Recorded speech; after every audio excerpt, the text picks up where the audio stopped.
Hi everyone, welcome to Barvin Kitchen.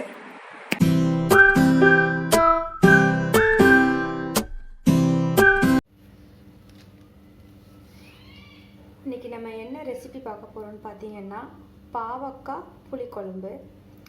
அதுக்கு தேவையான பொருட்கள் என்னென்னு பார்க்கலாம்.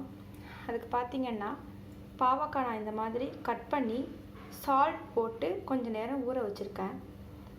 ஸோ அதிகமாக கசப்பு இருந்தாலும் நம்ம சால்ட் போட்டு இந்த மாதிரி ஊற வைக்கும்போது கசப்பை எடுத்துரும். அப்புறம் பார்த்திங்கன்னா பூண்டு பார்த்திங்கன்னா இந்த மாதிரி பூண்டு வந்துட்டு நான் 2 பூண்டு வந்து உரித்து வச்சுருக்கேன், தொலியெல்லாம் எடுத்து வச்சுருக்கேன். அப்புறம் வந்து சின்ன வெங்காயம் வந்து ஒரு 150 கிராம் இருக்கும், அது நான் உரித்து வச்சுருக்கேன். 2 தக்காளி. அப்புறம் வந்து தாளிக்கிறதுக்கு வெந்தயம், கருவேப்பிலை, பச்சை மிளகா 2, அப்புறம் தேவைக்கு உப்பு. அப்புறம் அதுக்கு தேவையான மசாலா நான் ஏற்கனவே வந்து சாம்பார் பவுடர் அப்புறம் ஃபிஷ் கறி இது 2க்கும் சேர்த்த மாதிரி ஒரு மசாலா பவுடர் ரெசிபி போட்டிருந்தேன். ஸோ அதோட லிங்க்கும் நான் டிஸ்கிரிப்ஷனில் கொடுக்குறேன். அது வந்துட்டு பார்த்திங்கன்னா இந்த டேபிள் ஸ்பூனில் 2 டேபிள் ஸ்பூன் எடுத்திருக்கேன். சில்லி பவுடர் வந்துட்டு அதுலேயே வந்துட்டு பாருங்கள் 1 டீஸ்பூன் எடுத்திருக்கேன். அப்புறம் வந்துட்டு இது வந்துட்டு பெருஞ்சீரக பவுடர், அது வந்துட்டு ஒரு 1/4 டீஸ்பூன் எடுத்திருக்கேன். புளி வந்துட்டு 2வது பாலில் நான் வந்து ஒரு லெமன் சைஸ் எடுத்து நான் ஊற வச்சுருக்கேன். அப்புறம் வந்து இது தேங்காய் பால், அதே 2வது பாலில் நம்ம புளி ஊற வச்சுருக்கோம், இது 1வது பால், அது வந்துட்டு ஒரு 200 ml இருக்கும். அப்புறம் இதோட கசப்பு, புளிப்பு, இந்த காரம் எல்லாம் பேலன்ஸ் பண்ணுறதுக்கு ப்ரௌன் சுகர் எடுத்து வச்சுருக்கேன், அது ஒரு டீஸ்பூன். இப்போ இந்த பாவக்காய் புளிக்குழம்பு வந்து நம்ம நல்லெண்ணெயில் தான் செய்ய போகிறோம். நல்லெண்ணெய் வந்து ஒரு 4லேருந்து 5 டீஸ்பூன் நல்லெண்ணெய் தேவைப்படும். இப்போ நம்ம வந்துட்டு பாவக்காய் புளிக்குழம்பு செய்ய ஆரம்பிக்கலாம். இப்போ ஒரு மண் சட்டி வச்சுருக்கேன், அது வந்து நல்லா சூடாயிருச்சு. இப்போ நம்ம இதில் வந்து நல்லெண்ணெய் சேர்த்துடலாம்.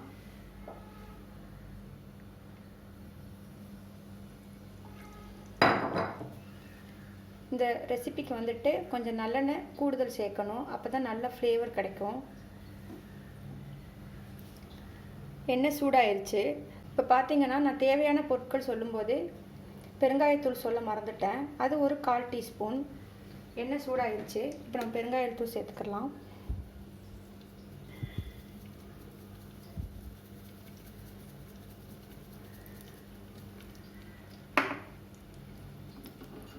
அது கூட வந்துட்டு நம்ம வந்து வெந்தயம் சொல்லியிருந்தோம், அது ஒரு 1/4 டீஸ்பூன்.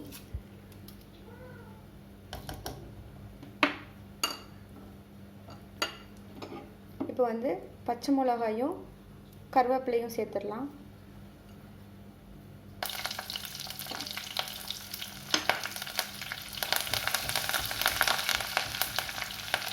ஸோ அது நல்லா பொரிஞ்சிருச்சு.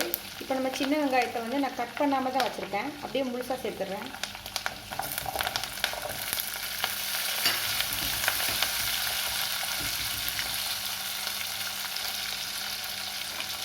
வெங்காயம் பொரிஞ்சிட்ருக்கு. இப்போ அதுக்கு நம்ம வந்து கார்லிக் சொல்லியிருந்தோம், அதுவும் சேர்த்துடலாம். இதில்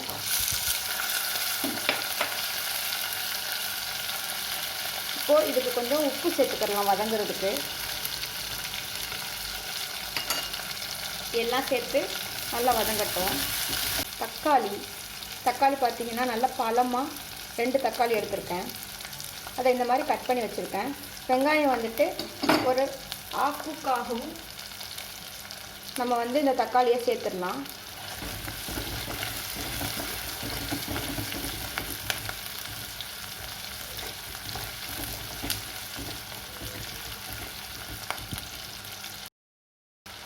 தக்காளி சேர்த்து கொஞ்சம் மிக்ஸ் பண்ணி விட்டுட்டு ஒரு 5 நிமிஷம் நம்ம வந்துட்டு மூடி போட்டு மூடி வைப்போம்.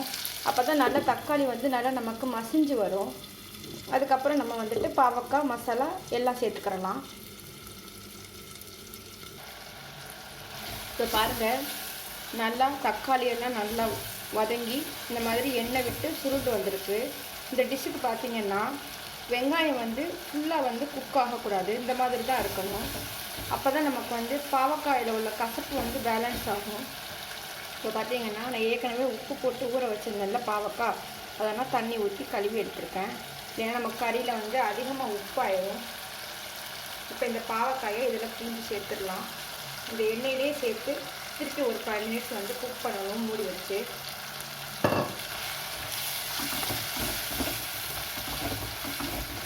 இந்த மாதிரி ஒரு தடவை செஞ்சு பாருங்கள், பாவக்காயோட கசப்பே தெரியாது. ஸோ குழந்தைங்கள்லாம் விரும்பி சாப்பிடுவாங்க.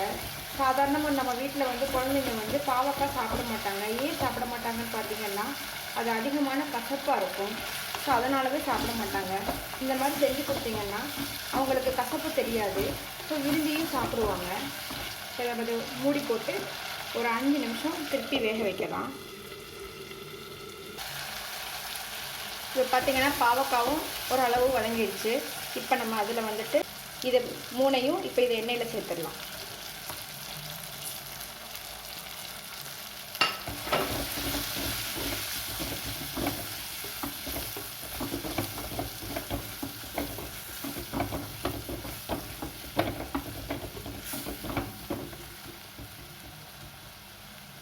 எண்ணெயில் சேர்த்தாச்சு, அதுவும் சேர்த்து நல்லா மிக்ஸ் பண்ணி விட்டாச்சு. பாருங்கள், எண்ணெய் நல்லா பிரிஞ்சு வருது. இப்போ நம்ம வந்து 2வது பாலில் வந்து புளி ஊற வச்சுருந்தோம், அதை நான் கரைச்சி வச்சுருக்கேன். இப்போ அதையும் இதில் சேர்க்க போகிறேன்.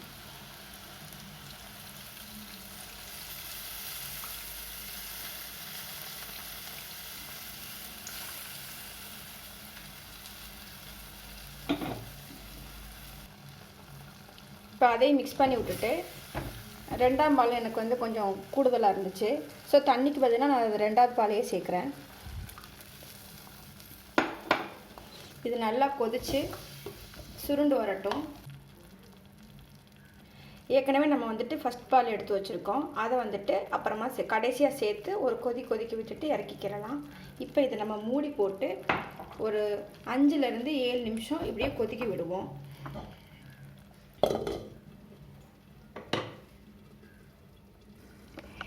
இப்போ வந்து பார்த்திங்கன்னா புளிக்குழம்பு இங்கே ரெடி ஆகிட்டுருக்கு.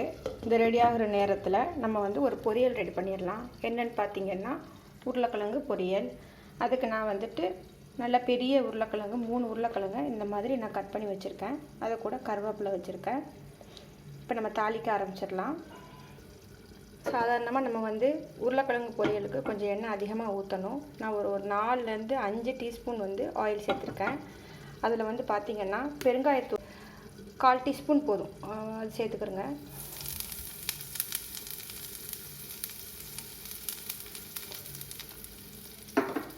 அது கூட வந்துட்டு ஒரு 1/4 டீஸ்பூன் வந்து கடுகு சேர்த்துக்கிறலாம்.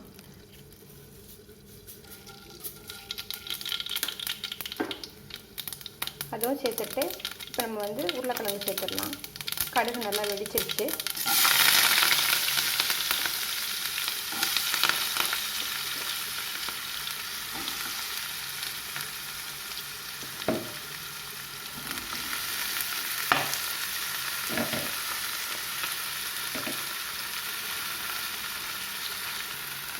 உருளைக்கிழங்கு சேர்த்துட்டு இதுக்கு தேவையான அளவு மஞ்சள், நான் ஒரு 3/4 டீஸ்பூன் மஞ்சள் எடுத்துருக்கேன், அதையும் இதில் சேர்த்துடலாம்.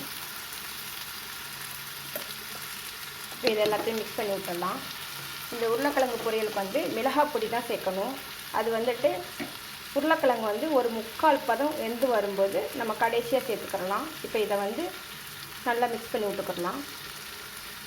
இதுக்கு தேவையான அளவு உப்பும் இப்போயே சேர்த்துடலாம். நான் ஒரு 3/4 டீஸ்பூன் சேர்த்துருக்கேன், பத்தலைன்னா அப்புறமா சேர்த்துக்கிடலாம். இந்த பாவக்காய் புளிக்குழம்புக்கு இந்த உருளைக்கிழங்கு நல்ல காம்பினேஷன். செஞ்சு பாருங்கள், இந்த ரெண்டும் ரொம்ப டேஸ்ட்டாக இருக்கும். மஞ்சளும் உப்பும் போட்டு நல்லா மிக்ஸ் பண்ணி விட்டாச்சு. இப்போ ஒரு 10 நிமிஷம் இதை நம்ம மூடி போட்டு வேக வைக்கலாம்.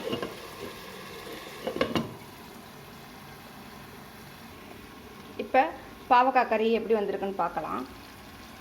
இந்த பாருங்கள், புளி பாவக்காய் எல்லாம் சேர்ந்து நல்லா இந்த மாதிரி வற்றி வந்துடுச்சு. இப்போ நம்ம என்ன பண்ண போகிறோம்னா ஃபஸ்ட்டு பார்ட் அதில் வந்துட்டு பாதி சேர்க்கலாம். இது நான் வந்து ஒரு 200 ml இருக்கும். இதை நான் ஃபஸ்ட்டு ஹாஃப் சேர்த்து பார்க்குறேன்.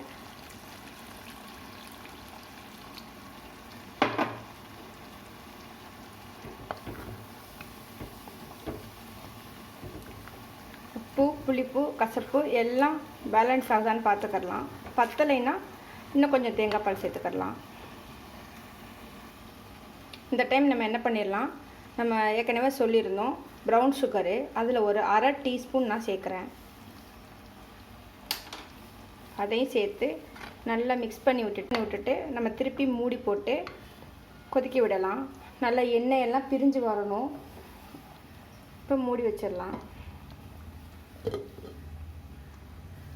இப்போ பாவக்காய் புளிக்குழம்பு ரெடி ஆயிடுச்சு. நம்ம ஊற்றின எண்ணெயெல்லாம் எப்படி அழகாக பிரிஞ்சு வந்திருக்குன்னு பாருங்கள். சூப்பராக வந்திருக்குது. இப்போ நம்ம ஸ்டவ்வை ஆஃப் பண்ணிடலாம். அடுத்து வந்துட்டு உருளைக்கிழங்கு ஃப்ரையும் இந்த சைடு ரெடி ஆகிட்டுருக்கு.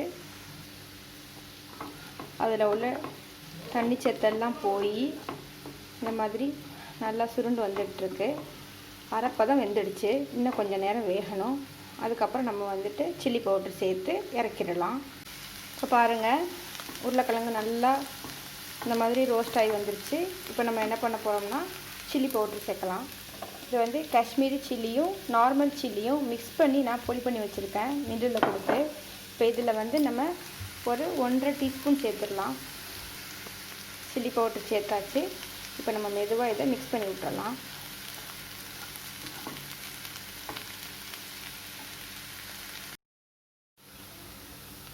இப்போ வந்து உருளைக்கிழங்கு வறுவல் ரெடி ஆயிடுச்சு. நம்ம இப்போ ஸ்டவ் ஆஃப் பண்ணிடலாம். இப்போ இது எல்லாத்தையும் நம்ம பவுலுக்கு ட்ரான்ஸ்ஃபர் பண்ணிடலாம். இப்போ பாருங்கள், ஹெல்த்தியான டேஸ்டியான பாவக்காய் புளிக்குழம்பு ரெடி ஆயிடுச்சு. அது கூட வந்து உருளைக்கிழங்கு வறுவலும் ரெடி ஆயிடுச்சு. நீங்களும் கண்டிப்பாக வீட்டில் ட்ரை பண்ணி பாருங்கள். ரொம்ப உடம்புக்கு நல்லது. இதே புளிக்குழம்பு நான் பாவக்காய் புளிக்குழம்பு மெத்தடை வச்சு நீங்கள் வந்துட்டு வெண்டைக்காய் புளிக்குழம்பு, அப்புறம் வந்துட்டு கத்தரிக்காய் வத்தல் குழம்பு, ஸோ எல்லாமே செய்யலாம். நான் செஞ்ச இந்த மசாலா யூஸ் பண்ணி தான் நான் செஞ்சுருக்கேன். அந்த சாம்பார் பவுடர் மசாலா யூஸ் பண்ணி தான் இந்த கறி ரெடி பண்ணியிருக்கேன். நீங்களும் ட்ரை பண்ணி பாருங்கள். அந்த மசாலா ரெடி பண்ணி இந்த மாதிரி குழம்பு ரெடி பண்ணி பாருங்கள். ரொம்ப டேஸ்ட்டாக இருக்கும். கண்டிப்பாக ட்ரை பண்ணி பார்த்துட்டு கமெண்ட்ஸில் சொல்லுங்கள். பர்வின் கிச்சனை சப்ஸ்கிரைப் பண்ணாதவங்க சப்ஸ்கிரைப் பண்ணிக்கிடுங்க. அப்படியே பக்கத்தில் உள்ள பெல் ஐக்கனையும் கிளிக் பண்ணுங்கள். அப்போ தான் நான் போடுற ஒவ்வொரு வீடியோவும் உங்களுக்கு நோட்டிஃபிகேஷனாக வரும்.